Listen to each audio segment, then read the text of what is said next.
Hey folks, welcome to another episode of Military Forces Unleashed.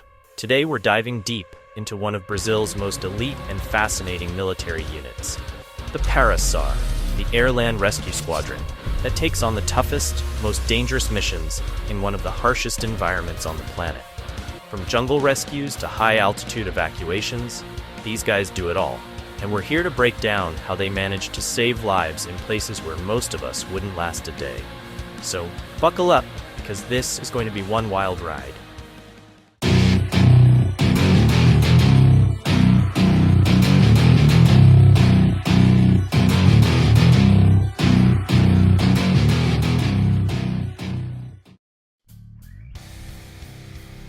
The PARA-SAR, officially known as the Esquadrão Aeroterrestre de Salvamento, was created in response to a simple but pressing need. How do you save downed pilots or stranded soldiers in the dense Brazilian jungle? Formed in 1963 under the Brazilian Air Force, FAB, PARA-SAR's initial mission was to provide search and rescue capabilities for aircraft crashes and other military emergencies. Over the years, the unit expanded its mission to include humanitarian relief and medical evacuations during national disasters. Because let's face it, Brazil's geography doesn't make things easy. But here's the kicker. Despite the elite status it enjoys today, the PARA-SAR didn't exactly start with the best gear or funding. Early missions were often improvised affairs, with little more than a basic radio and a machete to chop through the thick foliage. Still, this humble beginning became the foundation of a unit now known for its grit and resourcefulness. The unit's success wasn't so much about what they had, but rather what they could do with the little they had. Training to become a PARA-SAR operator is like willingly signing up for torture, military style. The selection process, known as the curso de paraquedista, takes months and washes out more candidates than it passes. The operators endure extreme physical training, including long-distance marches through rough terrain, water survival, combat techniques, and, because they're parachutists, plenty of jumps from planes at dizzying heights. A candidate who gets through all of this then moves on to specialized training in jungle survival, medical emergency procedures, and rescue operations. Here's where the fun begins: the jungle. Brazil's rainforest is not a gentle place. It's teeming with venomous creatures, brutal humidity, and unpredictable weather. A PARA-SAR trainee will spend days navigating this natural hellscape with minimal rations, expected to rely on their wits and training to survive. Sure, they have state-of-the-art gear now, but when that fails, and it often does in the jungle, it's back to basics.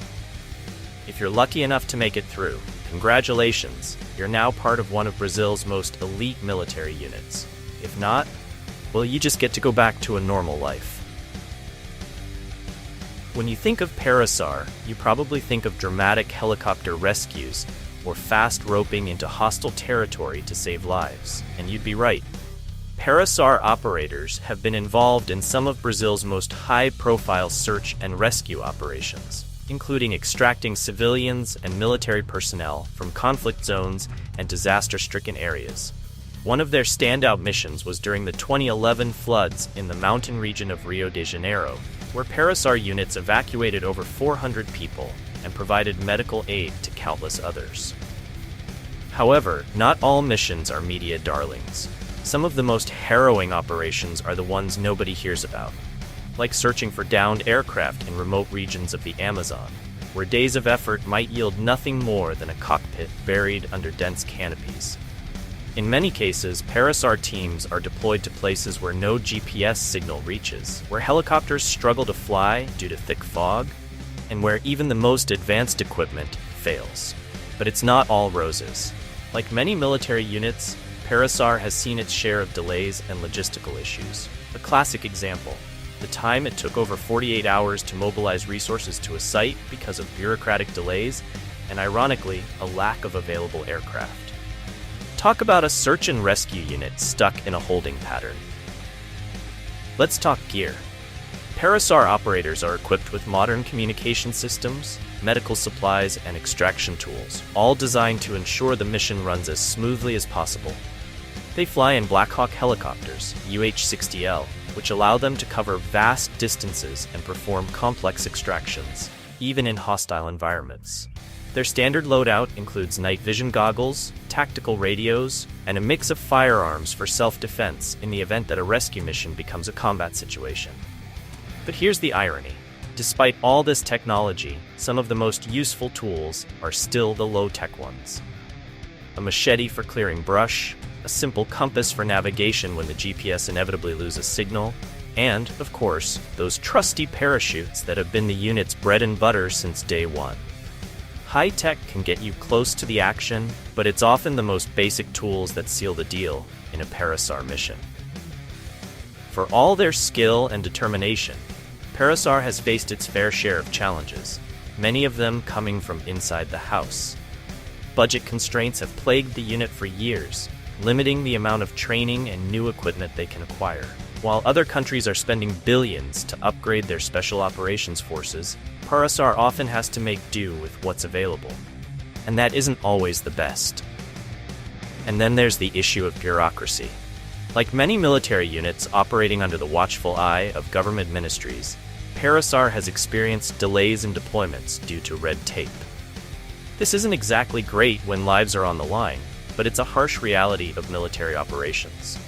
You'd think that a unit designed to be fast, responsive, and mobile would be immune to this, but you'd be wrong. The jungle itself is another challenge altogether. No matter how advanced their training and gear, the natural environment of Brazil continues to be one of the most difficult obstacles for the PARA-SAR. Between the unpredictable weather, dense foliage, and wildlife that could double as B-movie monsters, the unit is constantly battling forces outside its control. The PARA-SAR's reputation as Brazil's top-tier search and rescue force seems secure, for now. However, as military technology evolves and the demands on special operations forces increase, the question becomes, can PARA-SAR keep up? There are already whispers in military circles that Brazil may need to overhaul its special forces infrastructure to meet the demands of modern warfare and disaster response. But despite these looming challenges, PARA-SAR soldiers remain committed to their mission. They've spent decades building a legacy of resilience, even when the odds were stacked against them. As long as there are lives to be saved in Brazil's vast, untamable wilderness, there will be a PARA-SAR team ready to jump out of a plane, machete in hand, to get the job done. In the world of elite military units, PARA-SAR may not have the same flashy reputation as the United States Navy SEALs or Britain's SAS, but it gets the job done, often in places where those other units would rather not tread. From the sweltering heat of the Amazon to the freezing altitudes of the Andes, PARA-SAR soldiers have proven time and again that they are more than capable of handling whatever Mother Nature, or the bureaucrats, throw at them. So, what's next for PARA-SAR? Only time will tell. But one thing is for sure. In a world where search and rescue missions are only getting more complex, Brazil's PARA-SAR will remain an essential part of the country's defense and humanitarian relief efforts for years to come. And that's it for today's look into the legendary PARA-SAR unit. Whether it's battling the unforgiving Amazon or cutting through bureaucratic red tape, these soldiers are always ready to jump into action.